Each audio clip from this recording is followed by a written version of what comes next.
Hello everyone.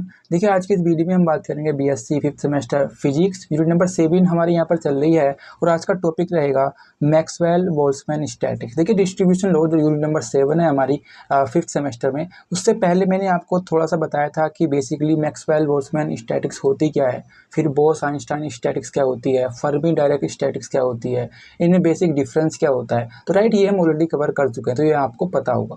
देखिए एक प्रश्न जो इम्पोर्टेंट है और पूछा जाता है वो होता है energy distribution laws of Maxwell Boltzmann या फर्मी डायरेक्ट या बोस आइंस्टाइन। तो इनका energy distribution law long question एक आता है हर साल, तो ये इंपॉर्टेंट हो जाता है, तो ये आपको समझना होगा। देखिए ये जो थ्योरी मैंने यहाँ पर लिखी है, ये जो तीनों आपके लॉज हैं, चाहे वो मैक्सवेल बोल्ट्जमैन हो या वो बोस आइंस्टाइन हो या फर्मी डायरेक्ट हो, ये जो थ्योरी है ये सेम ही रहेगी, तो ये आपको याद रखनी है और ऐसा ही आपको वहाँ पर एग्जाम में लिखना है। तो चलिए इसको समझते हैं, लेकिन सबसे पहले मैं एक बार यहाँ पर पढ़ देता हूँ कि बेसिकली यहाँ पर लिखा क्या हुआ है, बाद में हम इसको समझते हैं और फिर हम इसको याद करेंगे। देखिए यहाँ पर हमने कहा राइट, तो आपको पता है हम क्या बात कर रहे हैं, मैक्सवेल बोल्ट्जमैन स्टैटिक्स और इसका डिस्ट्रीब्यूशन लॉ, ठीक है, energy distribution law of Maxwell Boltzmann statics. तो चलिए शुरू करते हैं। तो यहाँ पर लिखा हुआ है consider an ideal gas enclosed in a vessel of volume B. एक आइडियल गैस है, जैसे जैसे मैं पढ़ता चलूंगा तो मैं आपको समझाता भी चलूंगा, राइट, तो आपको ध्यान से समझना है। यहाँ पर लिखा हुआ है consider an ideal gas enclosed in a vessel of volume B. एक आइडियल गैस है जो हमारा यहाँ पर एक वेसल उसमें जिसका वॉल्यूम बी है उसमें ये बंद है, इनक्लोज्ड है। Forming an isolated system, forming an isolated system. यहाँ पर अगर आप यहाँ ध्यान दोगे, isolated system, isolated system means कि ना तो एनर्जी बाहर जा पाएगी और ना ही एनर्जी अंदर आ पाएगी, यानी कि एनर्जी कंजर्व है यहाँ पर, राइट। यहाँ पर इसका मतलब ये है कि जो एनर्जी होगी हमारी वो कंजर्व होगी, राइट। तो क्या है, consider an ideal gas enclosed in a vessel of volume be forming an isolated system. Isolated system का मतलब ये है कि वो एनर्जी क्या होगी, कंजर्व रहेगी, ना बढ़ेगी और ना ही घटेगी, ठीक है। हैंस टोटल एनर्जी यू, हमने जो टोटल एनर्जी उसका माना हुआ है, जो आइडियल गैस है, राइट, इस आइडियल गैस की जो टोटल एनर्जी हमने मानी हुई है वो है यू, और वो यू जो है वो कंजर्व रहेगा, ठीक है। Of all the molecules of the gas remains constant, right. जैसा कि मैंने बताया कि चूंकि ये आइसोलेटेड सिस्टम है तो ये जो एनर्जी है यू, इसके जो मॉलिक्यूल्स हैं वे क्या रहेंगे, कांस्टेंट रहेंगे। क्यों, क्योंकि ये एक आइसोलेटेड सिस्टम है। उससे आगे यहाँ पर लिखा हुआ है let N be the number of molecules in the gas, right. हमने यहाँ पर अभी क्या माना, लेट एक आइडियल गैस है, एक आइडियल गैस है, ये इनक्लोज्ड है in a vessel volume of V, और ये एक आइसोलेटेड सिस्टम में है, आइसोलेटेड सिस्टम में है। दैट मीन्स ये क्या होगी, कांस्टेंट रहेगी। इसकी जो एनर्जी है दैट इज यू, वो कांस्टेंट रहेगा। लेट से ये जो गैस हमने कंसीडर की आइडियल गैस, लेट से इसमें कितने मॉलिक्यूल्स हैं, इसमें n मॉलिक्यूल्स हैं, n मॉलिक्यूल्स हैं, राइट। यहाँ तक ये क्लियर है। यहाँ पर इसमें n मॉलिक्यूल्स हैं। तो यहाँ पर क्या है, let n be the number of molecules in the gas. We are interested, हम करने क्या वाले हैं, हम ये जो n मॉलिक्यूल्स हैं इनका एनर्जी वाइज डिस्ट्रीब्यूशन देखने वाले हैं मोस्ट प्रोबेबल स्टेट में, राइट। तो ये क्या है, let n be the number of molecules in the gas, we are interested in find the energy wise distribution of these n molecules having total energy u enclosed in a volume b in the equilibrium state और most probable state. देखिए equilibrium state या most probable state क्या होती है ये मैं आपको already बता चुका हूँ। इसमें बेसिकली क्या होता है, जो माइक्रो स्टेट होती हैं वो सबसे ज़्यादा होती हैं, जो हमारी मोस्ट प्रोबेबल स्टेट होगी वहाँ पर इसमें जो माइक्रो स्टेट होंगी, माइक्रो स्टेट वो सबसे ज़्यादा होती हैं, सबसे ज़्यादा होती हैं। तो ये केवल इसका हमारा यहाँ पर इतना ही मतलब है। तो राइट, तो ये हम यहाँ पर अभी तक समझ चुके हैं। नाउ इसमें आगे इसने कहा है, ये आपको ध्यान से समझना है, we can divide energy u into K intervals u1 u2 u3 uk, let g1 g2 gk be the cells in energy intervals u1 u2 uk respectively, let n1 n2 nk be the number of particles in the cells g1 g2 gk respectively. तो ये आपको पता है, ये मुझे पता है आपको ये समझ में नहीं आया होगा, तो चलिए इसको हम समझते हैं। देखिए अभी तक हमने क्या पढ़ा, एक आइडियल गैस है, एक आइडियल गैस है जो कि ये आइडियल गैस है, ये इनक्लोज्ड है इन ए वेसल्स जिसका वॉल्यूम हमारे पास कितना है, वॉल्यूम है उसका b, उसका वॉल्यूम है b। अब चूंकि ये एक आइसोलेटेड सिस्टम में है, आइसोलेटेड सिस्टम में है, तो ये क्या होगा, ये हमारा यहाँ पर जो एनर्जी है जो कि हमने यहाँ पर u कंसिडर की, वो क्या रहने वाली है, वो कांस्टेंट रहने वाली है। इस पर आप ध्यान दोगे, जो u है वो कांस्टेंट रहेगा और उसका आगे यूज होगा, राइट। तो ये u कांस्टेंट रहेगा। नाउ उसके बाद हमने कहा कि भाई let n be the particle, इस आइडियल गैस में n पार्टिकल हैं, राइट। यही बात की थी, n पार्टिकल्स हैं। अब हम यहाँ पर क्या करने वाले हैं, इस n पार्टिकल का एनर्जी वाइज डिस्ट्रीब्यूशन देखने वाले हैं। किसमें, इक्विलिब्रियम स्टेट में या मोस्ट प्रोबेबल स्टेट में, ये हमको यहाँ पर आज करना है। लेकिन हमने क्या किया, टोटल एनर्जी कितनी थी, टोटल एनर्जी थी u, जो कि टोटल एनर्जी है, टोटल एनर्जी। तो ये टोटल एनर्जी कैसी है, ये कांस्टेंट भी है क्योंकि जो सिस्टम है वो आइसोलेटेड सिस्टम है। अब हमने क्या किया, ये जो टोटल एनर्जी थी इसको थोड़ा सा हमने क्या किया, डिवाइड किया। ये हमने यहाँ पर क्या, let's say u1, let's say ये हमारा यहाँ पर u1, लेट्स से ये u2, लेट्स से u3, ऐसे ही हमने यहाँ पर इसको uk तक डिवाइड कर दिया। तो ये जो टोटल एनर्जी u थी, हमने इसको क्या कर दिया, डिवाइड कर दिया, राइट। ये सिंपल है यहाँ पर। अब ये u1 u2 जो है, लेट्स से u1 से u2 में G1 सेल्स बनते हैं। तो यहाँ पर जो ये सेल बना u1 से u2, लेट्स से ये G1 है। ऐसे ही u2 से u3 ये जो सेल बना, लेट्स से ये G2 सेल है। तो ये आप समझ चुके होंगे, ये क्या है, ये सेल है, G1 G2 ऐसे ही Gk तक। तो ये क्या बने, ये हमारे यहाँ पर सेल हैं, ये सेल्स हैं।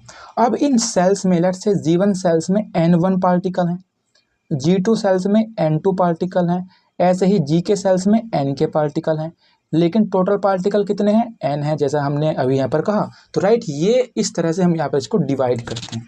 तो ये आप समझ चुके होंगे भाई, टोटल एनर्जी थी U, इसको हमने डिवाइड किया u1 u2 u3 uk में, राइट। इसी प्रकार से जो u1 से u2 के बीच में जो सेल्स बना, लेट्स से वो G1 सेल्स है, इसी प्रकार G2 सेल्स, इसी प्रकार Gk sales.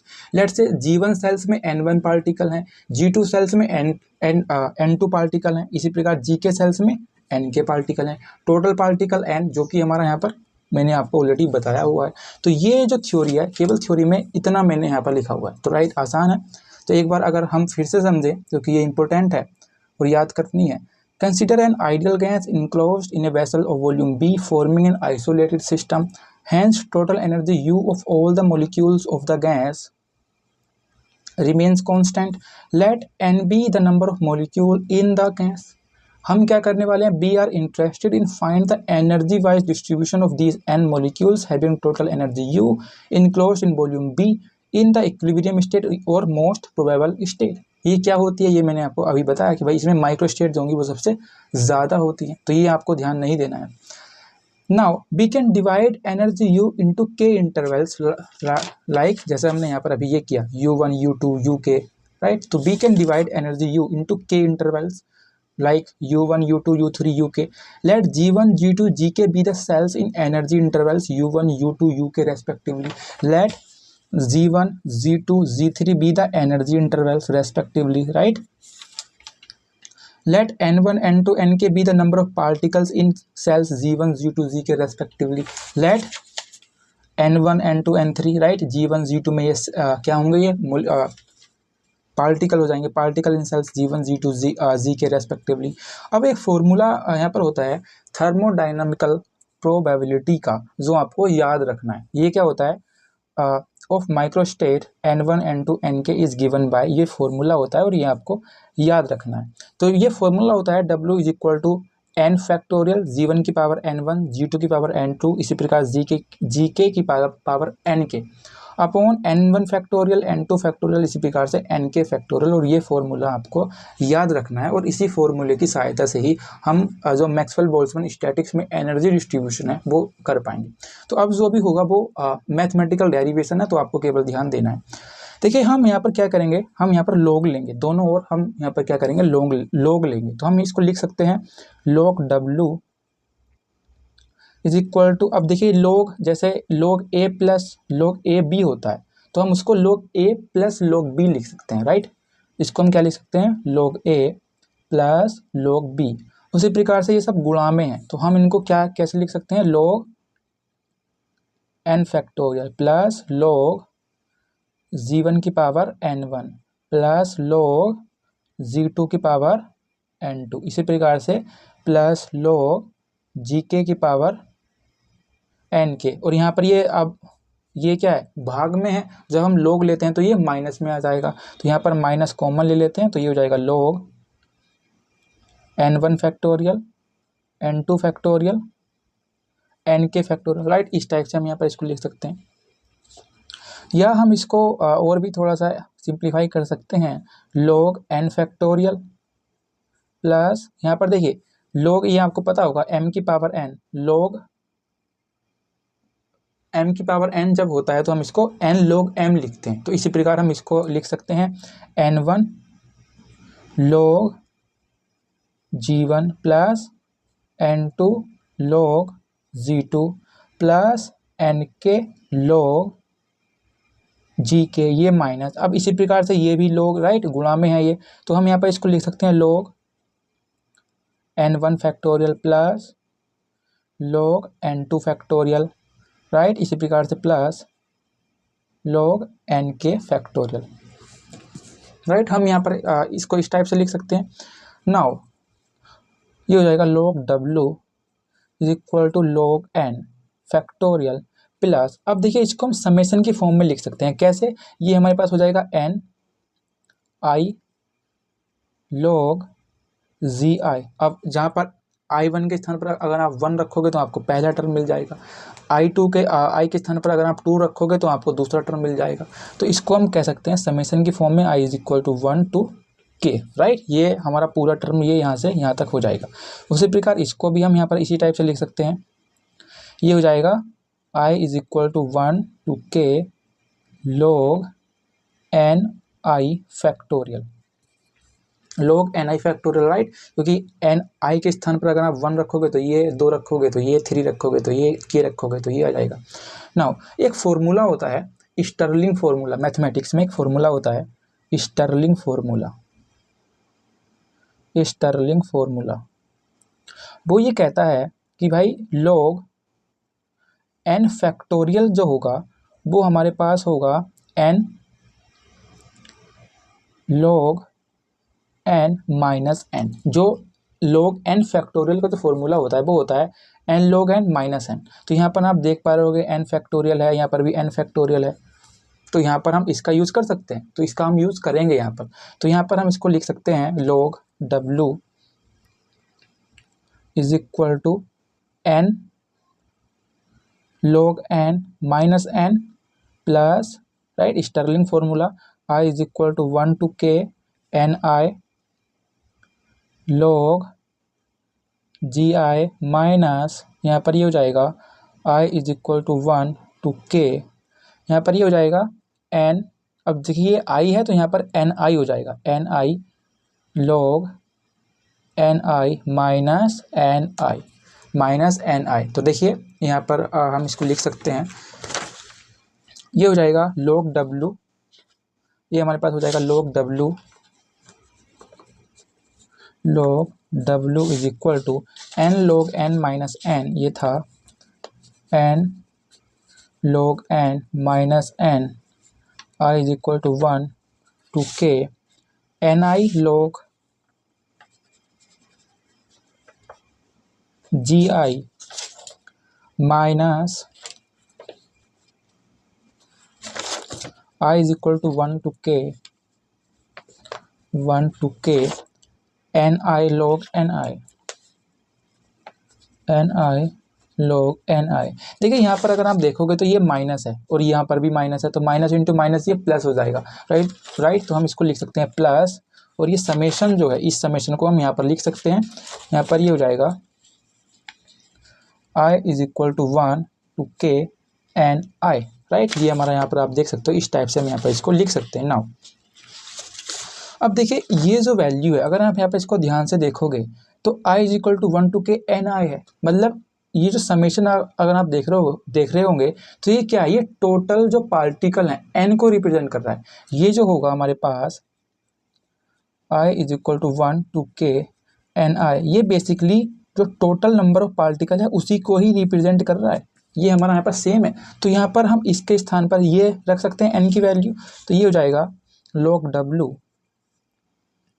Is equal to n log n minus n, यहाँ पर ये प्लस है, प्लस राइट प्लस है ना यहाँ पर, यस प्लस यहाँ पर ये हो जाएगा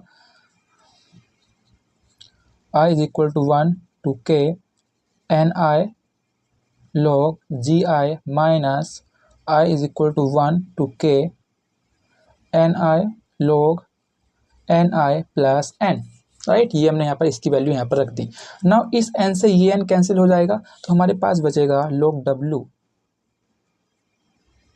is equal to n log n plus i is equal to 1 to k N I log ji I minus i is equal to 1 to k N I log N I. ये हमारे पास value हो जाएगी। अब हम क्या करेंगे, अब हम इसको डिफ्रेंशिएट करेंगे, राइट, डिफ्रेंशिएटिंग बोथ साइड, तो ये हो जाएगा log, या हम इसको कह सकते हैं d log w, d log w, d log w is equal to, देखिए n क्या है, कांस्टेंट है, और जब n कांस्टेंट है तो log n भी कांस्टेंट होगा, राइट। तो ये हमारे पास पूरा टर्म कांस्टेंट है, और इसका डिफरेंशिएशन 0, राइट, ये हमारे पास 0 प्लस इसी प्रकार log जी आई क्या है, G I number of cells, right, हमने बात की, ये क्या है, ये कांस्टेंट है। इसी प्रकार से log जी आई क्या है, ये भी तो कांस्टेंट है, log जी आई कांस्टेंट, लेकिन एन आई कांस्टेंट नहीं है, तो एन आई का क्या हो जाएगा, डी एन आई, और यहाँ पर ये आई इज इक्वल टू 1 टू के माइनस, यहाँ पर अगर आप यहाँ पर देखोगे, यहाँ पर ये हो जाएगा, देखिए n कांस्टेंट है लेकिन एन आई कांस्टेंट नहीं है, यहाँ पर कंफ्यूज नहीं होना है, n कांस्टेंट है लेकिन एन आई कांस्टेंट नहीं है, ये दोनों अलग अलग हैं, राइट। ये n टोटल नंबर को रिप्रेजेंट करता है, जैसा मैंने अभी कहा।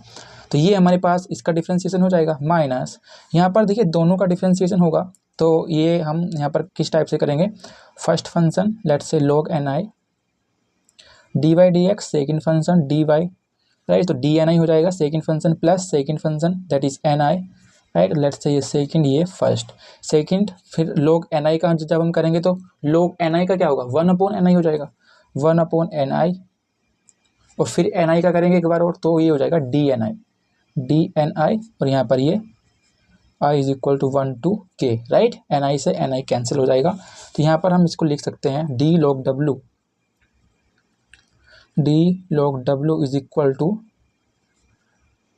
1 टू के डी एन आई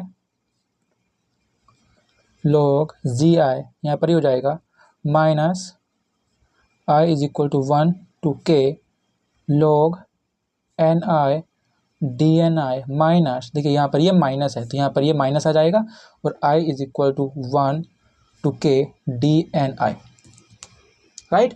नाउ देखिए यहाँ पर हम इसको कह सकते हैं,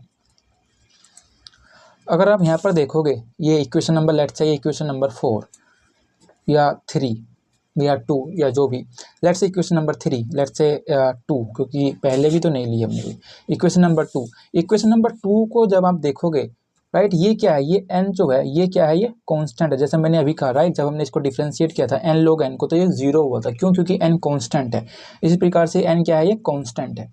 अगर मैं इस इक्वेशन को डिफरेंशिएट करूँ, इस इक्वेशन को अगर मैं डिफरेंशिएट करूँ, तो ये क्या ऐसे नहीं हो जाएगा, i is equal to 1 to के डी एन आई, अब चूंकि n कांस्टेंट है तो ये 0 हो जाएगा, क्या ये ऐसे नहीं हो जाएगा, बिल्कुल हो जाएगा ऐसे ही। अब यहाँ पर अगर आप यहाँ पर इसको देखोगे, क्या ये सेम वैल्यू हमारे पास यहाँ पर नहीं है क्या, यहाँ पर नहीं है क्या, बिल्कुल है, तो यहाँ पर ये क्या हो जाएगा, ये 0 हो जाएगा, राइट, ये हमारे पास 0 हो जाएगा, क्यों, क्योंकि मैंने अभी बताया आपको, राइट, तो ये हमारे पास जैसे आप देख सकते हो ये 0 हो जाएगा, तो यहाँ पर right i is equal to 1 to के D N I is equal to 0, तो इसकी वैल्यू अगर मैं यहाँ पर रखूँ, लेट्स से इक्वेशन नंबर 3, इसकी वैल्यू अगर मैं यहाँ पर रखूँ तो ये कैसे हो जाएगा, D log w is equal to i is equal to 1 to के D N I log ji I minus i is equal to 1 to के log N I D N I, right, ये हो जाएगा, ये हमारे पास हो जाएगा। नाउ देखिए मैंने आपको शुरू में ही बताया था, जो एनर्जी वाइज डिस्ट्रीब्यूशन हम कर रहे हैं वो मोस्ट प्रोबेबल स्टेट के लिए कर रहे हैं। अब मोस्ट प्रोबेबल स्टेट के लिए, for the most probable state, W, right, ये वाला जो W है, W शुड बी मैक्सिमम। और अगर आपने मैथ पढ़ा है तो आपको पता होगा, जब हम मैक्सिमम निकालते हैं तो इसका जो डिफ्रेंसिएशन होता है W का, वो ज़ीरो होता है। तो हमारा यहाँ पर मैक्सिमम के लिए DW ज़ीरो होगा। अब सबकी DW ज़ीरो होगा तो क्या D log W ज़ीरो नहीं होगा क्या? बिल्कुल ज़ीरो होगा। तो यहाँ पर इसी लॉजिक के साथ हम यहाँ पर इसको कह सकते हैं, zero is equal to I is equal to 1 to K DNI log ZI। यहाँ पर ये हो जाएगा I is equal to 1 to K log NI DNI। Am I right? अब यहाँ पर अगर आप देखोगे तो DNI कॉमन है, दोनों में DNI कॉमन है, तो हम यहाँ पर इसको कॉमन लिख सकते हैं। Zero is equal to I is equal to 1 to K, ये हो जाएगा log GI minus log NI, और ये हो जाएगा DNI, राइट। यहाँ पर इस टाइप से हो जाएगा। या इसको हम और लिख सकते हैं इस टाइप से, I is equal to 1 to K log GI upon NI, right. और यहाँ पर ये हो जाएगा DNI is equal to zero, या ज़ीरो इज इक्वल टू, यहाँ पर हम इस टाइप से लिखेंगे। ये हमारे पास इक्वेशन आ जाएगी, हमारे पास आ जाएगी ये इक्वेशन। अब लेट्स से इक्वेशन नंबर 4। अब हम फिर से इक्वेशन नंबर 3 के पास जाएंगे, ये वाली जो इक्वेशन नंबर 3 है। By equation number 3, by equation number 3, equation number 3 क्या है हमारे पास, मैं अभी आपको बताता हूँ। ये हो जाएगा I is equal to 1 to K DNI is equal to zero, right. ये हमारे पास इक्वेशन नंबर 3 है, जिसकी वैल्यू हमने यहाँ पर रखी थी, राइट। ये हमारे पास इक्वेशन नंबर 3 है, राइट। ये हमारे पास इक्वेशन नंबर 3 है। अगर मैं इस इक्वेशन नंबर 3 को इस टाइप से लिखूँ, zero is equal to I is equal to 1 to K DNI, right, तो कोई प्रॉब्लम नहीं होगी। अब यहाँ पर इस इक्वेशन में अगर मैं अल्फ़ा से गुणा कर दूँ दोनों ओर, किससे? अल्फ़ा से। अगर मैं यहाँ पर इसमें अल्फ़ा से गुणा कर दूँ, अल्फ़ा से, तो ये क्या इस टाइप से नहीं हो जाएगा, zero is equal to I is equal to 1 to K alpha DNI, क्या इस टाइप से नहीं हो जाएगा क्या? बिल्कुल ऐसे हो जाएगा। Let's say equation number 5। Now एक और कॉन्सेप्ट यहाँ पर इसमें है, शुरू में मैंने आपको बताया था, राइट। यहाँ पर अगर आप देखोगे तो हमारे पास जो टोटल एनर्जी थी उसको हमने U1 U2 U3 में डिवाइड किया था। U1 और U2 के बीच में एक सेल्स था G1 सेल्स, इसी टाइप से G2 सेल्स था, G सेल्स था। इस G1 सेल्स में N1 पार्टिकल थे, G2 सेल्स में N2 पार्टिकल थे। अब अगर मेरे को U को लिखना है, U क्या हो जाएगा, तो number of particles N1, N हमारा यहाँ पर ये जो सेल्स है U1, plus N2 U2 plus NI, यहाँ पर ये NK UK या NI UI, जो भी आप कहना चाहो। तो ये जो U को क्या मैं इस टाइप से लिख सकता हूँ क्या, total energy, number of particle, और ये जो हमने डिवाइड किया हुआ है इसको, हम बिल्कुल इसको ऐसा लिख सकते हैं। क्या हम इसको समेशन के फॉर्म में लिख सकते हैं क्या, NI UI I is equal to 1 to K, हम बिल्कुल ऐसा लिख सकते हैं। लेकिन अभी आपको ये याद रखना है कि U क्या है, U कांस्टेंट भी है। U क्या है, U जैसा मैंने कहा था शुरू में ही, U कांस्टेंट भी है, तो इसका अब यहाँ पर यूज़ होगा। तो जैसे मैंने कहा, हम U को इस टाइप से यहाँ पर लिख सकते हैं, राइट, इस टाइप से। तो यहाँ पर क्या होगा, अगर मैं यहाँ पर U का फॉर्मूला लिखूँ जो हमने अभी निकाला, तो U इज इक्वल टू क्या है, I is equal to 1 to K NI UI। अगर मैं इसको डिफ्रेंशिएट करूं तो क्या U ज़ीरो नहीं हो जाएगा क्या, क्योंकि मैंने अभी कहा U कांस्टेंट है, राइट। यहाँ पर जो मैंने शुरू में ही कहा था, U क्या है, U कांस्टेंट है। तो अगर मैं यहाँ पर इसको डिफ्रेंशिएट करता हूँ तो क्या U ज़ीरो नहीं हो जाएगा क्या, बिल्कुल ज़ीरो होगा। तो क्या हम इसको लिख सकते हैं, zero is equal to I is equal to 1 to K, ये हो जाएगा NI DUI प्लस DUI, यहाँ पर एन आई डी यू आई, यहाँ पर यू आई और ये डी एन आई, राइट, एक बार यू आई का और एक बार एन आई का, ठीक है, इस टाइप से ही हो जाएगा। जैसा अभी मैंने कहा कि भाई यू कॉन्स्टेंट है, यू क्या है, ये कांस्टेंट है, लेकिन यू के साथ साथ u1 u2 u3 ये भी तो कांस्टेंट है, राइट, ये भी तो हमारे पास क्या है, ये कांस्टेंट है। तो ui भी कांस्टेंट होगा, ui भी कांस्टेंट होगा। अब ui भी कांस्टेंट होगा तो dui क्या जीरो नहीं हो जाएगा क्या? भाई u1 u2 u3 ये कांस्टेंट है, दैट मीन्स ui भी कांस्टेंट होगा। अब ui जब कांस्टेंट है तो क्या इसका डिफरेंशिएशन जीरो नहीं होगा क्या? बिल्कुल जीरो होगा। अब जब ये जीरो होगा तो क्या ये वाला टर्म जीरो नहीं हो जाएगा क्या? क्यों? क्योंकि ये जीरो है, राइट। तो हम इसको किस टाइप से लिख सकते हैं? हम इसको लिख सकते हैं zero is equal to I is equal to 1 to k, ये हो जाएगा हमारे पास u I D N i, क्योंकि ये वाला टर्म जीरो हो जाएगा। Let's say equation number 6, right. हमारे पास इक्वेशन नंबर 5 है, इक्वेशन नंबर 4 5 6, राइट। केवल इन 3 इक्वेशन की ही हमको यहाँ पर ज़रूरत थी। अब हम क्या करेंगे, इक्वेशन नंबर 4 में से 5 और 6 को माइनस कर देंगे। इक्वेशन नंबर 4 -5 -6, इस टाइप से हम यहाँ पर इनको करेंगे। तो ये क्या हो जाएगा, ये हम यहाँ पर करेंगे equation 4 minus equation 5 minus equation 6। Equation number 4 क्या थी? 4 हमारे पास अगर आप यहाँ पर देखोगे तो इक्वेशन नंबर 4 है हमारे पास ये, दैट मीन्स यहाँ पर ये हो जाएगा i is equal to 1 to k, ये था log ji I upon N I D N I, minus equation number 5 i is equal to 1 to k. Equation number 5 क्या थी?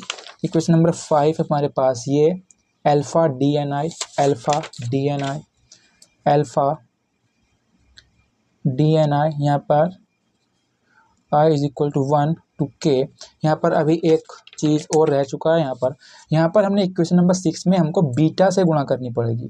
जैसे हमने यहाँ पर इसमें अल्फा से गुणा किया था, ऐसे ही हमको यहाँ पर इसमें बीटा से गुणा करनी पड़ेगी दोनों ओर। तो ये क्या हो जाएगा, ये हमारे पास हो जाएगा 0 is equal to I is equal to 1 to K beta you I D N I, और ये तब हमारे पास इक्वेशन नंबर 6 बनेगी।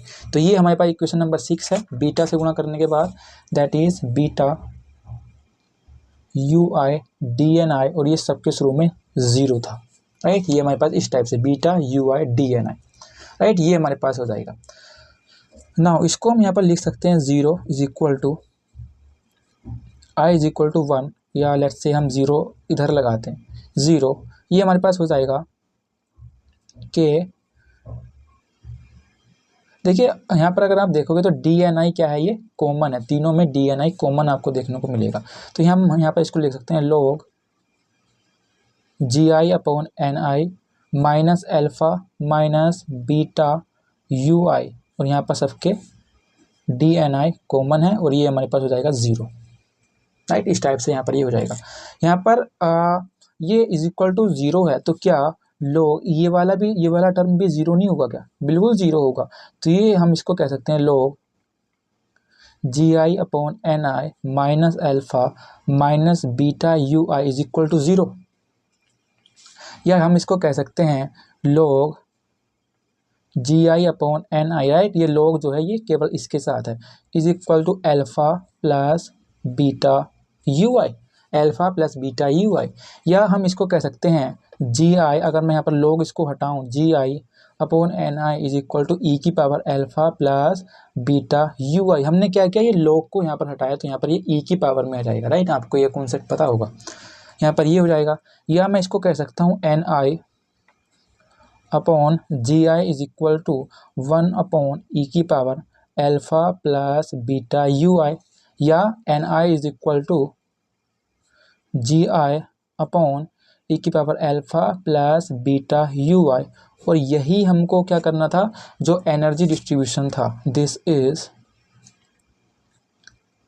The energy distribution of Maxwell Boltzmann statics, right. तो यही हमको यहाँ पे क्या करना था, लेकर आना था, तो जो हम यहाँ पर लेकर आ चुके हैं। तो ये था energy distribution of Maxwell Boltzmann statics का, जो कि इम्पोर्टेंट है, राइट। आपको आई होप ये पूरा समझ में आया होगा। सबसे ज़्यादा जो इम्पोर्टेंट है ये इसका मैथमेटिकल डेरिवेशन है, जो मैंने आपको अच्छे से समझाया, आई होप। तो सो दैट्स ऑल।